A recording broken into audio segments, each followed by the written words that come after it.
Concept है bone setting chiropractic का। जैसा कि आप सभी लोगों को पता है कि हमारा जो अपना कंसेप्ट है बोन सेटिंग का, वो किस फ्लो में हमारा चलता है, किस वे में चलता है। बहुत लोगों की इंक्वायरीज आई, तो हमने इसलिए सेशन अपना रखा है कि जिससे सभी को इसके बारे में जानकारी मिल सके कि ये कैसे काम करता है और हमारा प्रोसीजर क्या है। तो हम शुरुआत करते हैं अपना थ्योरी पार्ट से। और ये जो हमारा फर्स्ट जो सेशन है, अब जो है आधा घंटे का चलेगा लगभग। आवाज आ रही है सभी लोगों को?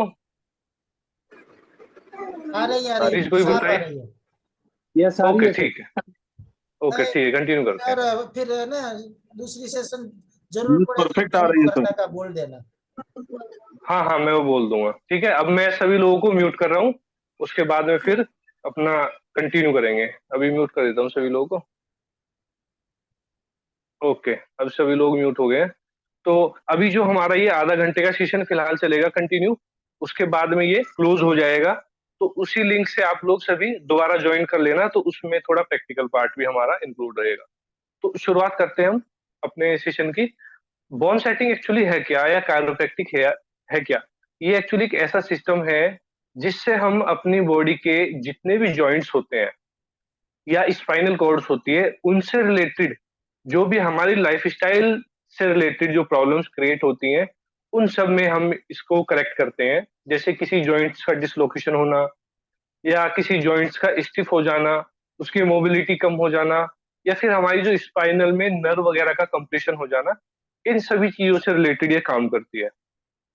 अब ये तो होगी इसका एक थोड़ा सा जो मैंने बताया कि ये किस पे काम करती है। अब इससे पहले बहुत सारी चीजें होती हैं। जैसे लोग कहते हैं कि सर किस डिसीज में काम करेगी, किस में नहीं करेगी। बहुत सारे मिथ्स हैं। कोई कहता है कि हाँ जी पैरालिसिस पे भी काम करेगी, कोई कहेंगे जी sciatica को पूरा ठीक करेगी, कोई कहेंगे माइग्रेन को ठीक करेगी। तो इस तरह के बहुत सारे मिथ्स हैं। तो उन्हीं को हम वन बाय वन लेके चलेंगे। लेकिन उससे पहले हमें इस सिस्टम को जानना जरूरी है कि अगर ये हमारे बोन्स पे या हमारे जॉइंट्स पे अगर काम करता है तो किस तरह से करता है, उसको समझना बहुत ज्यादा जरूरी है। एक्चुअली सभी अपने हिसाब से इन चीजों को समझते हैं, सबका अपना दिमाग है कि कैसे काम करती होगी या कैसे काम करेगी। सबकी अपनी प्रैक्टिस और अपनी थ्योरी पे डिपेंड है। लेकिन हमारा जहां तक मानना है, कोई भी सिस्टम जो काम करता है, वो हम उसका बाहरी बाहरी पार्ट सिर्फ देखते हैं कि इस तरह से काम करता है। जब हम उसको डीप में या उसको गहराई से जानना शुरू करेंगे, तो हम उसकी मेन कंसेप्ट का पता चलेगा। जैसे बोन सेटिंग की ही अगर बात करें, तो बोन सेटिंग में कायरोप्रैक्टिक में हमारा जो जो पार्ट्स इन्वॉल्व होते हैं, वो कौन कौन से पार्ट्स इन्वॉल्व होते हैं, सभी लोगों को पता है। जिन लोगों ने हमारी वर्कशॉप अटेंड की है उन लोगों को तो पता ही है, बाकी जिनको नहीं पता है उनको भी हम एक छोटा सा एक इंट्रोडक्शन दे देते हैं, जैसा हमारा थ्योरी पार्ट में रहता है। जिस भी जॉइंट पे या जिस भी बोन्स पे हम ट्रीटमेंट करते हैं, वहां पे हमारी मसल्स का, हमारी नर्व्स का, कुछ जगह लिगामेंट्स का, टेंडन्स का, कार्टिलेजिस का, और साइनोवियल फ्लूइड्स वगैरह का, और हमारी बोन्स का, इन सब का हमारा रोल होता है। सेंसरी नर्व, मोटर नर्व, इन सभी का रोल होता है।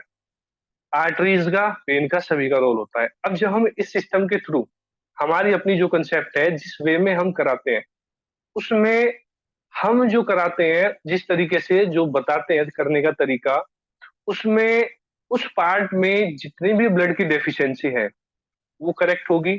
वहां से टॉक्सिक मटेरियल जो है वो वापस आएगा। तब जाके वो हमारा जो जॉइंट है या वो पार्ट है, तब वो स्ट्रांग होना शुरू होगा।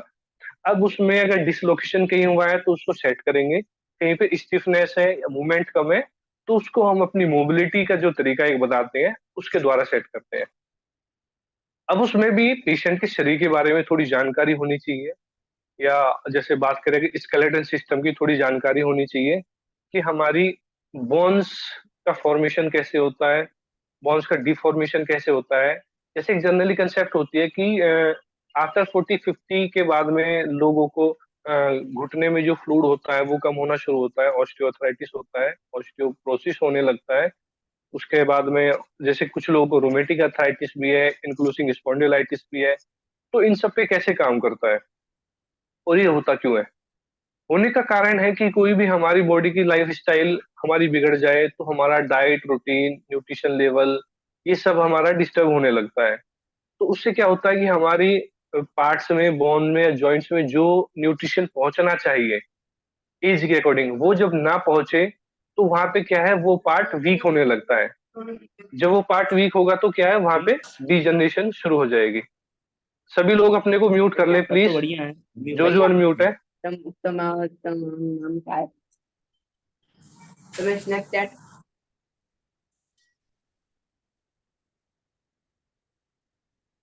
अब सभी को म्यूट हो जाएंगे। ओके। तो क्या है कि जब वहां पे न्यूट्रिशन की डेफिशिएंसी होगी किसी भी कारण से, तो क्या होगा, वो पार्ट धीरे धीरे वीक होना शुरू हो जाएगा। सबसे पहली बात तो ये है। अब उसमें हमारा जो प्रॉब्लम जो शुरू होती है, वो हमारी सुबह के जो हमारा खाना जो होता है, ब्रेकफास्ट जो होता है, उसी से शुरू होती है। कई लोग उसमें सिर्फ चाय वगैरह ही ले लेते हैं, और वो चाय जो लेंगे उससे एनर्जी तो थोड़ी बहुत आपको थोड़ी देर के लिए मिलेगी, लेकिन उससे न्यूट्रिशन प्रॉपर नहीं मिलेगा, जिससे कि आपकी बॉडी का रीजनरेशन कंटिन्यू चल सके, जैसे कि आपकी बॉडी के टिश्यूज या लिम्फ या ब्लड या सेल्स वगैरह हेल्दी रह सके, आपकी हेयर्स, नेल्स, जॉइंट, फ्लूइड, सभी में न्यूट्रिशन जब जाएगा तभी जाके वो पार्ट हेल्थी रहेगा।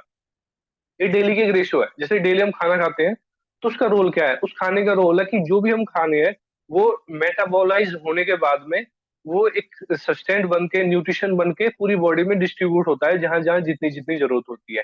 तो डेली का रिपेयर मेंटेनेंस डेली का डेली चलता रहता है। अब जो लोग अच्छी डाइट या हेल्दी डाइट नहीं ले पाते हैं, थोड़ा बहुत खाया नहीं खाया, तो उनमें क्या है, धीरे धीरे वीकनेस, सुस्ती ये आना शुरू हो जाती है। और सबके रूटीन के अकॉर्डिंग अलग अलग डिसीज सभी को शुरू होती है। किसी को कोई डिसीज शुरू होगी, किसी को कोई प्रॉब्लम होगी, किसी को जैसे फीवर वगैरह आना शुरू होगा, किसी को थकान रहने लगेगी, किसी को नींद वगैरह ज्यादा आएगी, या किसी का काम में मन नहीं लगेगा, किसी का शरीर गिरा गिरा रहेगा। तो इसके साथ साथ क्या होता है कि धीरे धीरे जैसे हमारी बॉडी में वीकनेस आना शुरू होती है, तो क्या होता है, धीरे धीरे हम कम काम करना शुरू कर देते हैं। कम काम करते हैं तो क्या होता है, हमारी बॉडी के जो जॉइंट्स है, क्योंकि मूवमेंट तो सारी हमारी जॉइंट से होगी, चाहे हमारा शोल्डर जॉइंट हो या एंकल जॉइंट हो, हमारा नी हो, पेल्विक जॉइंट हो, हमारा गर्दन हो, हमारी हमारी बाजू कलाइयां वगैरह हो, तो जिस जब हमारी बॉडी में वीकनेस रहेगी तो उस पार्ट की मूवमेंट कम होती जाएगी, तो क्या होगा, धीरे धीरे उस मूवमेंट की मोबिलिटी कम होती जाएगी, जो एक स्टिफनेस का रूप ले लेती है। ये तो है लाइफस्टाइल से रिलेटेड। अगर इन्हीं चीजों को मैं बात करूं, अगर आप न्यूट्रिशन लेवल अच्छा ना ले पाए, तो वहां पे क्या है, फ्लेक्सिबिलिटी कम होती जाएगी, वहां पे स्टिफनेस बढ़ती जाएगी। मल्टीपल रीजन है। अब इनके साथ साथ में हमें अपना डेली का रूटीन जो होता है, जिसमें हमें धूप भी अच्छी मिलनी चाहिए, जिससे हमारे विटामिन डी का बॉडी में रेगुलेशन हो। डाइट अच्छी रहेगी तो कैल्शियम हमारा अच्छा रहेगा, विटामिन B12 अच्छा रहेगा। कोई अगर ये कहे कि भाई बोन सेटिंग में या कायरोप्रैक्टिक में हमारी डाइट का रूटीन का रोल नहीं है, तो वो कहना गलत है। बॉडी का कोई भी आप ट्रीटमेंट करोगे, बॉडी के हर एक पार्ट को, हर एक सिस्टम को आपको देख के चलना ही पड़ेगा। अगर बोन सेटिंग है, कायरोप्रैक्टिक है, तो वहां पे हार्ट का इन्वॉल्वमेंट भी रहेगा, क्योंकि हार्ट अगर प्योर ब्लड नहीं दे पाएगा या लंग्स प्योर ऑक्सीजन नहीं दे पाएगा बॉडी को, तो वो प्रॉब्लम ठीक नहीं होगी। चाहे आप कितना ही बॉन सेटिंग कर लें, एक रिलीफ तो मिल जाएगा, लेकिन प्रॉब्लम ठीक नहीं होगी। तो इन चीजों को समझना डीपली बहुत ज्यादा जरूरी है। कुछ लोग ये कहते हैं कि सर, आप 5,000 में इतनी चीजें नहीं सिखा सकते, या आप इतनी चीजों को 5,000 में कैसे सिखा रहे हैं। मतलब उनको शक होता है कि ये एक जो अपना चीजों को सिखा रहे हैं, ये इतना अच्छे से नहीं सिखा पाएंगे। बहुत लोगों को डाउट होता है, और हर कोई जल्दी से यकीन भी नहीं कर पाता है। तो रीजन यही है कि हम जितनी डीपली बातें कर रहे हैं, इतनी डीपली बातें हम अपने सेशंस में रखते हैं। तो इन चीजों को, इस सिस्टम को समझना बहुत ज्यादा जरूरी है। इस सिस्टम को समझना बहुत ज्यादा जरूरी है कि जो हम हेल्थ को लेके अगर बात करते हैं, तो चाहे कोई भी पैथी हो, कोई भी थेरेपी हो, उसमें हमें अपनी daily life style, daily routine को ऑब्जर्व करके चलना होता है। चाहे हमें अगर मान लो पेशेंट का ट्रीटमेंट करना है, तो हम खुद भी जब फॉलो करेंगे अपनी लाइफ स्टाइल को, अपने डेली रूटीन को, अपनी पोस्चर को मेंटेन करेंगे, तो हम पेशेंट का ठीक से कर पाएंगे। अगर हम खुद का नहीं रख पाएंगे, तो पेशेंट पे भी हमारा ध्यान नहीं जाएगा। सपोज करो आप लोग अगर अच्छी नींद नहीं ले पाते हैं, अच्छी नींद नहीं ले पाएंगे, तो क्या होगा, जब भी सुबह आप उठोगे आपके शरीर में दुखन रहेगी, क्योंकि आपकी बॉडी का मेंटेनेंस, रिपेयरिंग रात को नहीं हो पाया पूरा जो होना था। तो आपको ऐसे फील करना है कि जब जब आपके साथ ऐसी कुछ चीजें होती हैं, आपकी प्रॉब्लम शुरू होती है कोई भी बॉडी में, तो उससे ठीक पहले आपने क्या क्या ऐसा किया था एक्टिविटी, ये क्या क्या रूटीन की चीजें आपने मिस कर दी है। तो आप चीजों को पकड़ पाएंगे, तो आप सिस्टम को समझ पाएंगे कि प्रॉब्लम कहाँ से शुरू होती है। अब ये अपने साथ भी है, पेशेंट के, हर इंसान के साथ है यही चीजें। तो जब आप ये चीजें समझेंगे, तभी आप पेशेंट्स की प्रॉब्लम को पकड़ पाएंगे। प्रॉब्लम होने के बहुत सारे कारण हैं। जैसे बात करते हैं हम फ्रोजन शोल्डर की, आज के टाइम में एक टॉपिक ले लेते हैं फ्रोजन शोल्डर। अब फ्रोजन शोल्डर के मल्टीपल रीजन है। उसमें सबसे पहला रीजन है कि हर इंसान का एक वर्क होता है, काम करने का तरीका होता है, उसी के हिसाब से उसकी मोबिलिटी होगी। ठीक है, मान लो खेत में किसान काम कर रहा है, कोई मजदूर काम कर रहा है, तो उसका क्या है, उसका जो जॉइंट्स है वो पूरा काम कर रहे हैं पूरी तरह से, ऊपर नीचे दाएं बाएं, क्योंकि वो जब काम करेगा उसका पूरा जॉइंट काम करेगा। तो उसमें क्या है, उसको proper nutrition, sorry, proper nutrition मिलता रहेगा, उसकी मूवमेंट कंटिन्यू बनी रहेगी। वो एक अलग चीज है कि कभी उसको इंजरी हो जाए और वो मूवमेंट ना कर पाए, वो एक अलग चीज है, वरना रूटीन में सारी चीजें कर रहे हैं। अब बात करें, ये हो गया हार्डवर्क। हार्डवर्क जो भी कर रहे हैं लोग, वो पूरी अपनी बॉडी की मूवमेंट कर रहे हैं। अब बात करते हैं दूसरा सॉफ्ट वर्क की, कि आज के टाइम में जितने भी लोग सॉफ्ट वर्क कर रहे हैं, सॉफ्ट वर्क का मतलब है जिनकी सिटिंग जॉब है, लैपटॉप पे कंप्यूटर पे काम करे, फोन से लिखा पढ़ेगा थोड़ा बहुत करें, जिनकी मोबिलिटी उतना नहीं है जितना हार्डवर्क वालों की है। तो क्या होगा, उनका रेंज ऑफ मोशन जॉइंट्स का एक लिमिटेड ही रहेगा। धीरे धीरे क्या रहेगा, जब वो अगर उसको जॉइंट को फिर मोबिलाइज करने की शुरुआत करेंगे, तो उनको शुरुआत में पेन होगा, शुरुआत में पेन होगा। अगर वो अच्छा समझते हैं अपने शरीर को, तो क्या है, उसको वॉकिंग के द्वारा, योगा के द्वारा, जिम के द्वारा, थेरेपी के द्वारा उसको ओपन करा लेंगे। वरना क्या होगा, वो ये कहेंगे मेरा बंदा फ्रोजन हो गया। अब वो कुछ, उनकी डिग्री, कुछ मोशन उनका रेस्ट्रिक्ट था, वरना उनका टोटली ठीक था। ये एक छोटी सी बात बताई, जो हल्का फुल्का फ्रोजन, उसे पूरा नहीं कहेंगे हम। ये शोल्डर एक तरह से शोल्डर पेन की कैटेगरी में आएगा। तीसरा रीजन होता है, जब किसी को इंजरी हो जाती है किसी भी रीजन से, तो क्या होता है, इंजरी होने से मान लो उनको एक तरफ गिर गए, राइट साइड या लेफ्ट साइड, तो गिरने से क्या होगा, जब उनके वहां के टिश्यूज वगैरह में, वहां के मसल्स में पेन बनेगा, इन्फ्लामेशन आएगी, तो उनकी रेंज ऑफ मोशन कम होती जाएगी, जिसे हम रोटेटर कफ इंजरी बोलते हैं। उसके बाद में क्या होगा, धीरे धीरे उनकी मूवमेंट जब कम होती जाएगी, तो प्रॉब्लम ठीक होने के बाद भी वो जब अपनी मूवमेंट को कम रखेंगे, धीरे धीरे फ्रोजन शोल्डर की तरफ जाएगा। लेकिन अगर इंजरी ठीक होने के बाद में वो,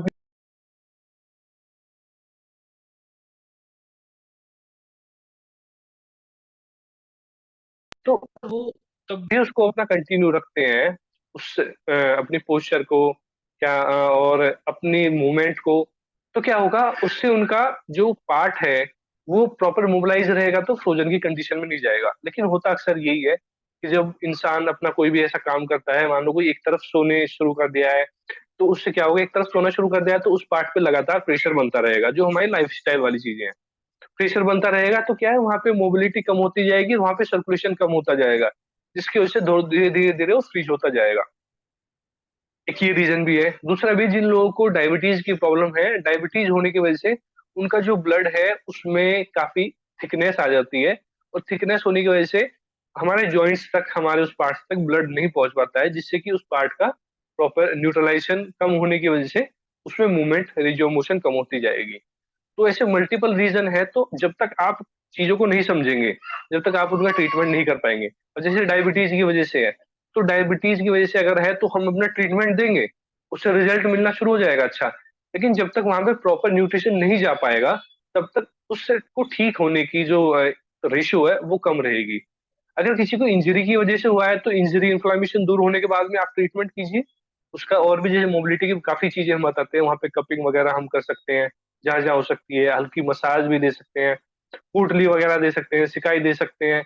तो अपने अकॉर्डिंग जो जो चीजें इंक्लूड कर सकता है, अपने नॉलेज के हिसाब से कर सकते हैं। बस हमें समझना यही है कि जिस टाइप की हमें प्रॉब्लम है, जिस तरह की प्रॉब्लम है, उसका कैसे कॉम्बिनेशन बना के हम बोन सेटिंग कायरोप्रैक्टिक के साथ में उस जॉइंट को फ्री कर सकते हैं, मेन यही समझना है। अब बात करते हैं सर्वाइकल की। जैसे सर्वाइकल की जो प्रॉब्लम होती है, आजकल कॉमन हो गई है, मतलब 10 में से 5 या 6% को ये कंपलसरी हो गई है। उसका रीजन क्या है, हमारी लाइफ स्टाइल। क्योंकि हमारी जो स्पाइनल कॉर्ड है, हमारी जो स्पाइनल नर्व है, उस पर किसी वजह से प्रेशर आ जाए, चाहे वो ब्रेन के लेवल से आए या फिर हमारे स्पाइनल कॉर्ड से आए। अगर ब्रेन के लेवल से आए, तो हमारा इसमें बेस्ट रिजल्ट है, नर्व कंप्रेशन को रिलीज कर देंगे। ब्रेन से है, तो उसमें ब्रेन का ट्रीटमेंट जब आप इंक्लूड करोगे, तो रिलीफ मिलेगा। अब स्पाइन में भी बहुत सारी चीजें हैं। स्पाइनल कॉर्ड के बारे में आई होप सभी लोग जानते होंगे ज्यादा से ज्यादा, कि हमारा उसमें कितनी, स्पाइनल कॉर्ड में कितनी नर्व्स पेयर होती हैं, या कितनी वर्टिब्रेज होती हैं, या डिस्क लोकेशंस क्या होती हैं, डिस्क हमारी स्लिप या बल्ज कैसे होती है, हर्निएटेड डिस्क कैसे होती है। तो जब जब ये प्रॉब्लम्स होंगी, डिफॉर्मिटी होगी, तो क्या होगा, हमारे नर्व के थ्रू जिस जिस पार्ट में या बॉडी में जिस पार्ट में प्रॉब्लम क्रिएट हो रही है, वो पेन, सेंसेशन, नमनेस और सॉरी बर्निंग, इस तरह की प्रॉब्लम होना शुरू होती है। तो जब तक हम रूट कॉज नहीं समझेंगे, जब तक क्या है हम प्रॉपर पेशेंट का ट्रीटमेंट नहीं कर पाएंगे। बहुत सारे लोग ऐसे हैं जो ओवर कॉन्फिडेंट होते हैं, हाँ जी बैक पेन का पेशेंट आया जी, डिस्क बल्ज होगी मैं ठीक कर दूंगा, लेकिन ऐसा नहीं है। सिर्फ डिस्क बल्ज के अलावा भी बहुत सारी चीजें हैं जो टाइम टू टाइम हमारी लाइफ स्टाइल के खराब होने से, हमारी डाइट रूटीन के खराब होने से आ रही है। लीगामेंटम की प्रॉब्लम आती है, वहीं लीगामेंट में इन्फ्लामेशन आती है, बहुत ज्यादा पेन क्रिएट करता है, लिथेसिस हो जाता है, लॉर्डोसिस हो जाते हैं, और हर्निटेड डिस्क हो जाती है, डिस्क फट जाती है, हार्ड हो जाती है, और एक डिजनरेशन हो जाती है जिसकी वजह से हमारे स्टेनोसिस बोलते हैं, जिसकी वजह से हमारी जो वर्टिब्रे हैं उनमें डिस्क का साइज कम होने से जो हमारी नर्व जो निकलती है, वो नर्व पे हमारी वर्टिब्रेज प्रेशर बनाती है, क्योंकि वहां उसका स्पेस रिड्यूस होने से वहां पे बहुत कम स्पेस बचता है, तो नर्व पे प्रेशर कंटिन्यू बना रहता है। अभी रिसर्च चल रही है इन सभी चीजों के ऊपर, इनके मोस्ट कॉमन रीजंस क्या है। लेकिन अगर हम अपनी पैथी की बात करें तो हम अगर डिस्क से नर्व कंप्रेशन है उसको पूरी तरह से रिलीज कर सकते हैं। शायद ये बोन सेटिंग इस चीज में सबसे अच्छा एक ऐसा सिस्टम है जो नर्व कंप्रेशन को रिलीज करने सके का सबसे अच्छा एक सिस्टम है। उसमें हम नर्व कंप्रेशन को बहुत अच्छे से रिलीज कर सकते हैं। अब हमें ये भी समझना है कि इसके अकॉर्डिंग और क्या क्या प्रॉब्लम होती है। जैसे प्रॉब्लम होती है, अगर आपको नर्व कंप्रेशन की प्रॉब्लम है तो वो पूरी तरह से रिलीज हो जाएगी। उसके अलावा अगर किसी को कोई इंजरी हुई है, कोई किसी को झटका लगा है, तो उससे क्या है मसल्स पे भी स्पाज्म आता है, वहां भी इंजरी हो जाती है। तो क्या है, हर कैटेगरी को एक जगह नहीं रखना होता। जिस तरह की आप एक परफेक्ट प्रैक्टिशनर तभी कहलाएंगे जब आप प्रॉब्लम के अकॉर्डिंग उसका ट्रीटमेंट करेंगे। सबको एक ही तराजू में अगर तोलोगे तो ऐसा रिजल्ट बिल्कुल नहीं आएगा। हमारी भी लाइफ में जब हमने प्रैक्टिकल किया, हर पेशेंट को करके देखा, कोई तो 10 दिन में ठीक होके चले गया, किसी को 1 महीना लगा, किसी को 6 6 महीने भी लगे। अब 6 महीने उसको लगे जिसका न्यूट्रिशन लेवल डैमेज था, जिसकी स्ट्रक्चर डिजनरेशन काफी ज्यादा होगी, जिसको हमने रीजनरेट कर करके हमने उस प्रॉब्लम को उस लेवल पे लेके गए कि हाँ उनको न्यूट्रिशन मिले और वो प्रॉब्लम क्रिएट हम उसको ठीक की कैटेगरी में लेके जाए। कई लोग पूरा ठीक नहीं हो पाता है, इतना हो जाता है कि 70 80% ठीक हो जाते हैं, जिनको स्टेनोसिस वगैरह हो गया है और भी अदर कंडीशन है। किसी का बॉन मिनरल डेंसिटी अगर वीक है बॉन्स की, उसको पेन बना रहेगा। तो चीजों को समझना है। अगर आपको हेल्थ लाइन में काम करना है तो सीरियस होके करना है। ये नहीं समझना है कि ये पेशेंट अगर मेरे से ठीक नहीं हुआ कोई बात नहीं, दूसरा आएगा, तीसरा आएगा, ऐसा नहीं। जो जो पेशेंट आपके पास आएंगे अगर उसमें आप रिलीफ नहीं दे पा रहे हैं तो उसमें केस स्टडी करनी है आपको अच्छे से। उसके रूटीन को समझना है, बॉडी को देखना है, उसकी डाइट रूटीन क्या है उसको समझना है, उसका वर्कआउट क्या है। वो वर्कआउट से ही आपको पता लगेगा कि अगर वर्कआउट इंसान करेगा तो उसकी कैलोरीज बर्न होंगी, वो फैट जो वो एनर्जी में यूज होगा, प्रोटीन वो कितना ले पा रहा है कितना नहीं, और मिनरल डेंसिटी कितनी है, विटामिन डी कितना है। तो क्या है, जब आपके मन में पेशेंट को ठीक करने की इंट्यूशन होगी तभी आप इतना ध्यान दे पाएंगे, वरना आपको ये लगेगा कोई बात नहीं, ये ठीक नहीं हुआ, दूसरा आएगा, तीसरा आएगा। तो इस तरह से आप कभी आगे नहीं बढ़ पाएंगे। जो पेशेंट ठीक नहीं हुआ, जब उस केस पे आप स्टडी करना शुरू करेंगे तो आपको रीजंस पता लगेंगे, जैसे हम इन रीजंस तक पहुंचते गए। तो आप सभी लोगों को यही समझना है कि बॉन सेटिंग छोटी चीज नहीं है, बस इसका आपको कॉम्बिनेशन बनाने की जरूरत है। ये तो एक ऐसी चीज है कि आपका बॉडी का अगर अलाइनमेंट बिगड़ा हुआ है, शायद किसी पैथी में आप ना कर पाए, बोन सेटिंग में आप उसका अलाइनमेंट करेक्ट कर सकते हैं विद इन सेकेंड्स। किसी की नर्व की कंप्रेशन है, उस नर्व के कंप्रेशन को आप बहुत जल्दी करेक्ट कर सकते हैं, बस उसके साथ प्रिकॉशंस आपको क्या क्या रखने हैं। सपोज करो कोई आपको बोल रहा है जी मुझे बैक में पेन है। अब बैक में पेन के कितने रीजन हो सकते हैं, काउंट करते हैं।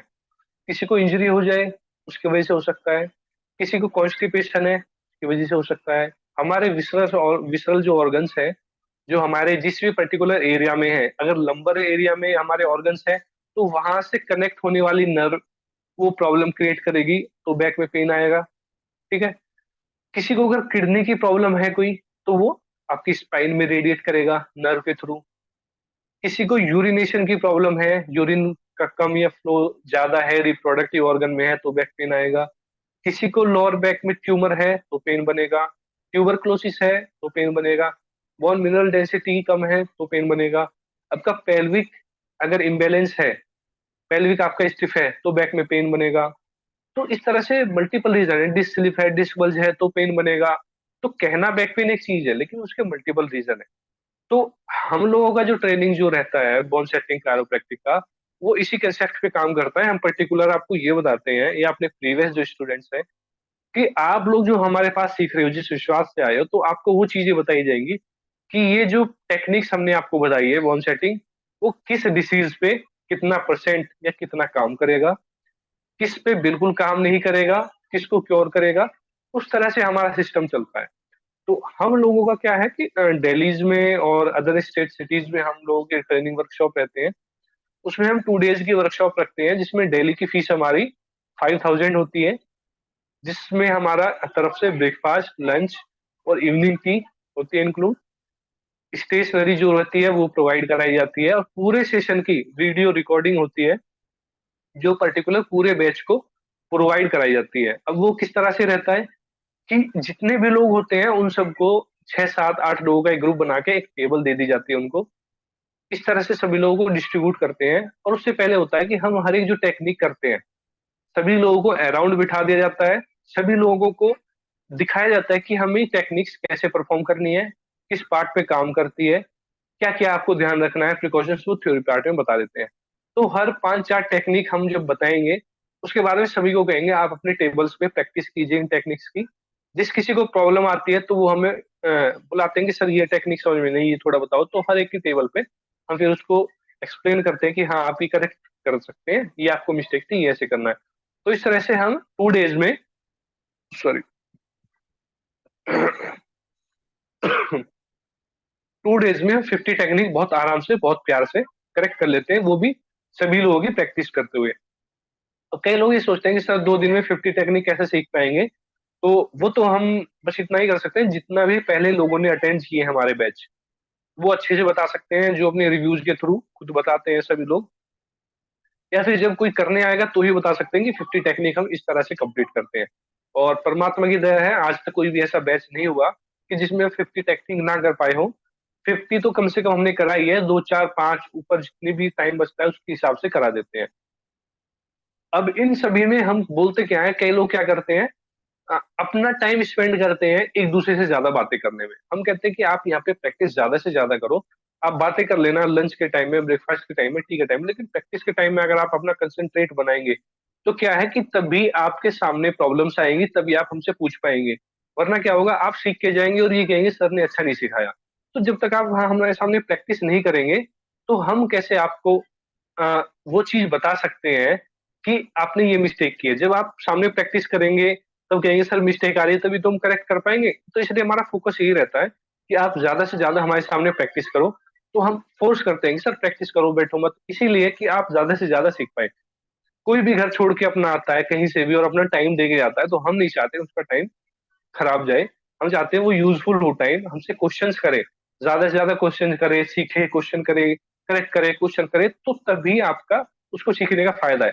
अगर कोई ये सोचे जी मैं सीखने जा रहा हूँ बस, जितना सीख जाऊंगा ठीक है, नहीं तो कोई बात नहीं है, वो आपकी एक अपनी इंट्यूशन है, अपनी मर्जी है। लेकिन हम ये चाहते हैं कि हमने जो 2 दिन का टाइम दिया है, उसमें हम ज्यादा से ज्यादा बेनिफिट आपको जो दे पाए वो देते हैं।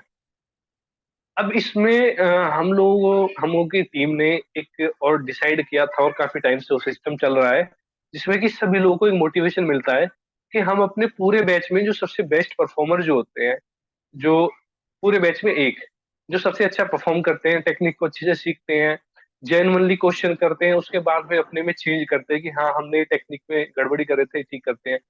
तो सारी चीजों को देखते हुए जो हमारे पूरे बैच में जो बेस्ट परफॉर्मर होता है, उसको हम best chiropractor of the batch की एक trophy, best chiropractor of the batch का एक सर्टिफिकेट, और उस पार्टिसिपेटर की पूरी फीस जो होती है वो हम रिफंड करते हैं।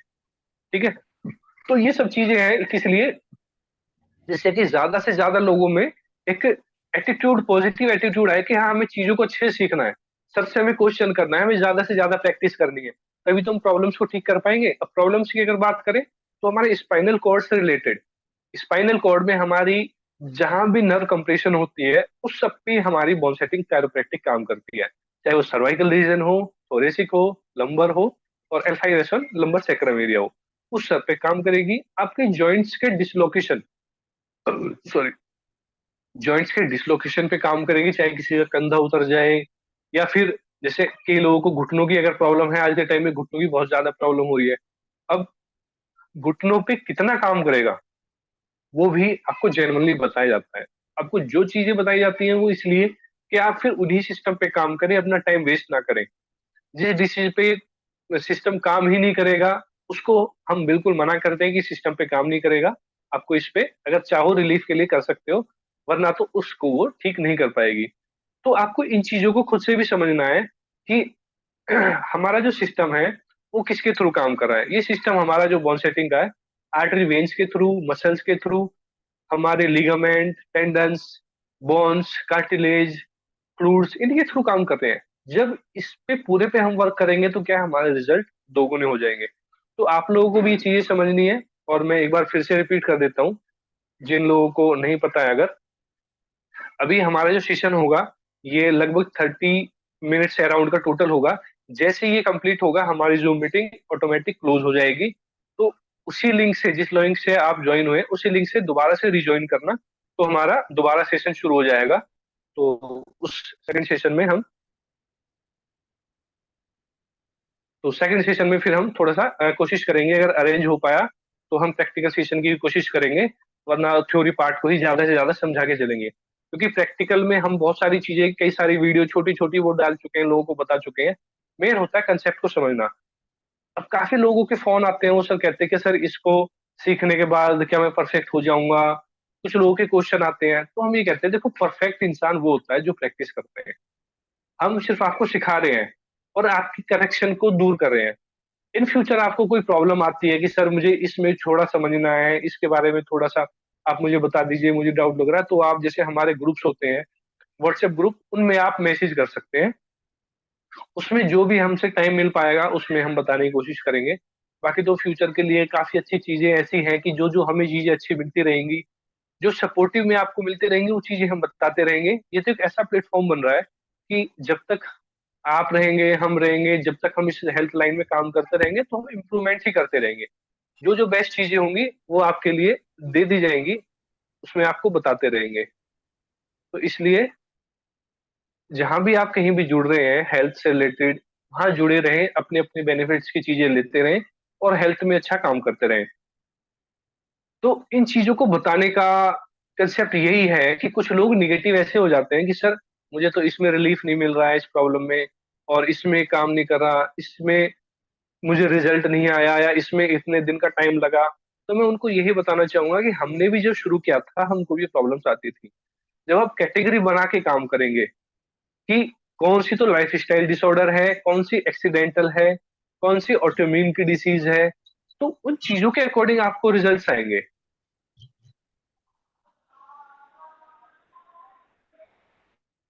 प्लीज आप लोगों से रिक्वेस्ट है, मुझे बार बार म्यूट करना पड़ता है। जिस किसी का माइक म्यूट हो, अनम्यूट हो, वो अपने आप ही म्यूट कर ले, वरना मुझे म्यूट करना पड़ता है। ओके, तो कंटिन्यू करते हैं। तो जैसे काफी लोगों को एक प्रॉब्लम होती है, मैं बताना चाहूंगा। उसको बोलते हैं हम एवीएन, एवेस्कुलर नेक्रोसिस। एक प्रॉब्लम होती है, जो हमारी पेल्विक जो बोन है, उस बोन से हमारी फीमर जो बोन है वो जुड़ती है, वो जॉइंट बनाती है, जिसे हम कुल्हा एक तरह से कहते हैं। जैसे कई लोगों को आपने सुना होगा, कहते हैं उस कुल्हा बदला गया, तो उसके कुल्हे में दिक्कत थी, इन्फेक्शन हो गया।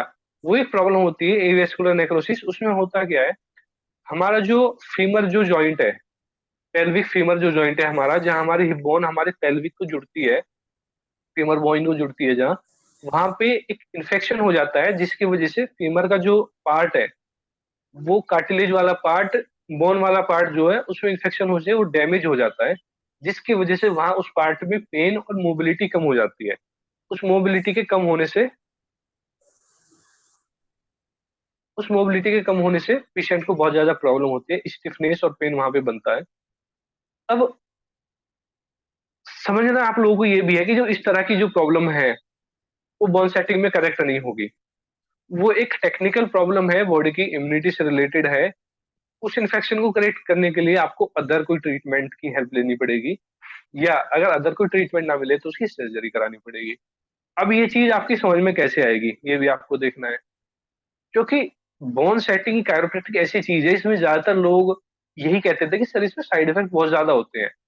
और इसे शुरू करने का हमारा पर्पज यही था कि हम ज्यादा से ज्यादा साइड इफेक्ट को रिमूव कर सके। हमारा एक स्लोगन है, आप जब भी हमारा बैनर देखेंगे उसमें लिखा हुआ है 100% साइड इफेक्ट फ्री मॉड्यूल। तो जब आपको पता चलेगा उस प्रॉब्लम के बारे में, मान लो कोई कहे जी मेरे हिप में पेन है, मेरी इस जगह पे पेन है, अब उसको एवेस्कुलर नेक्रोसिस है, तो आप कैसे पता लगाएंगे?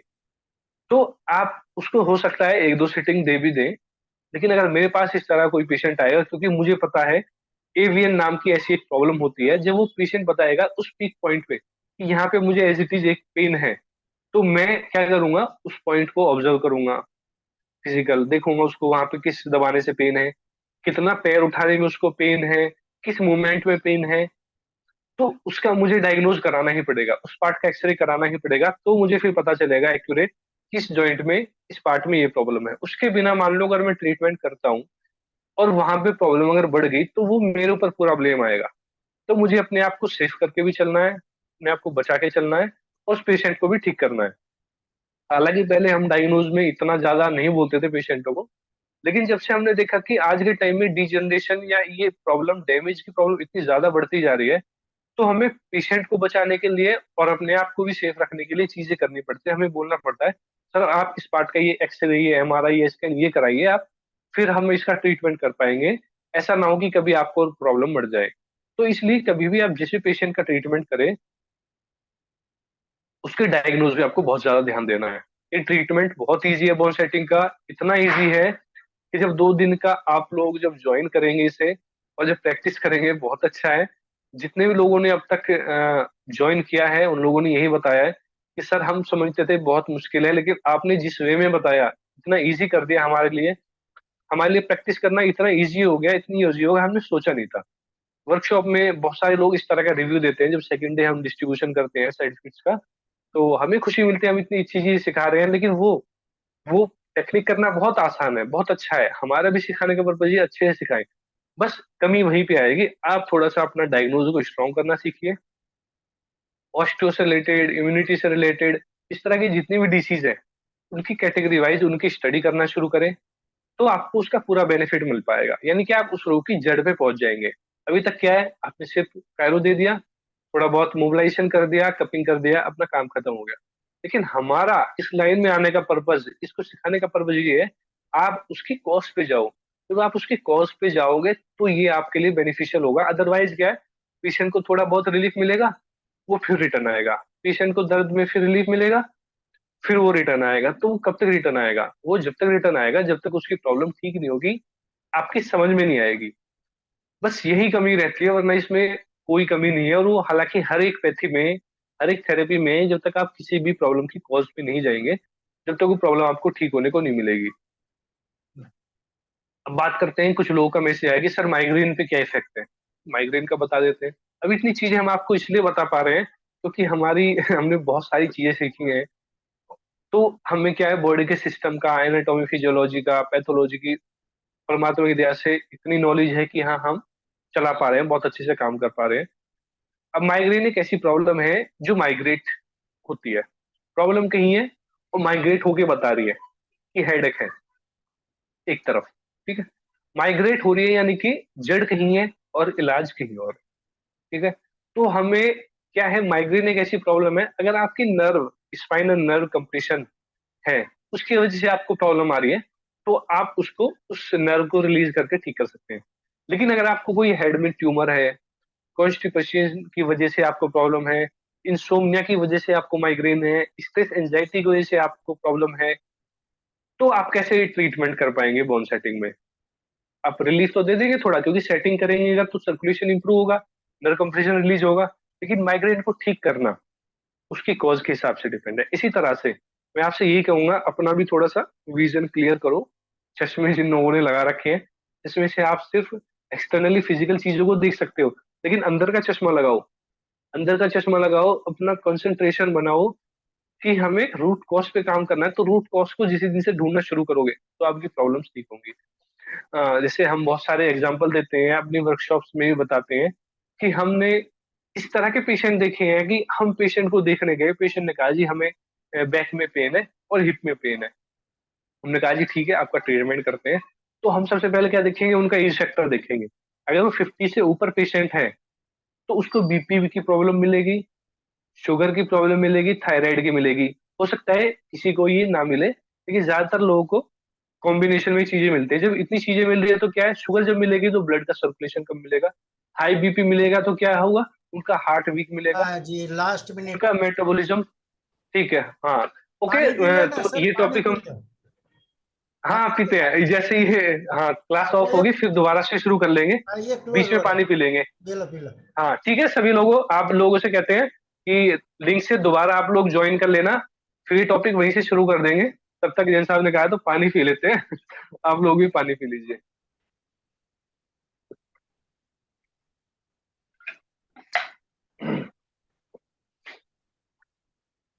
तो बताने का पर्पज वही था कि एज फैक्टर आपको सबसे पहले देखना है, उसके बाद क्या क्या डिसीज पेशेंट की बॉडी में है, क्योंकि उसी डिसीज के हिसाब से हमारी बॉडी का सर्कुलेशन रहेगा। अब जैसा सर्कुलेशन रहेगा उतना ही हमारा पार्ट स्ट्रांग या वीक रहेगा।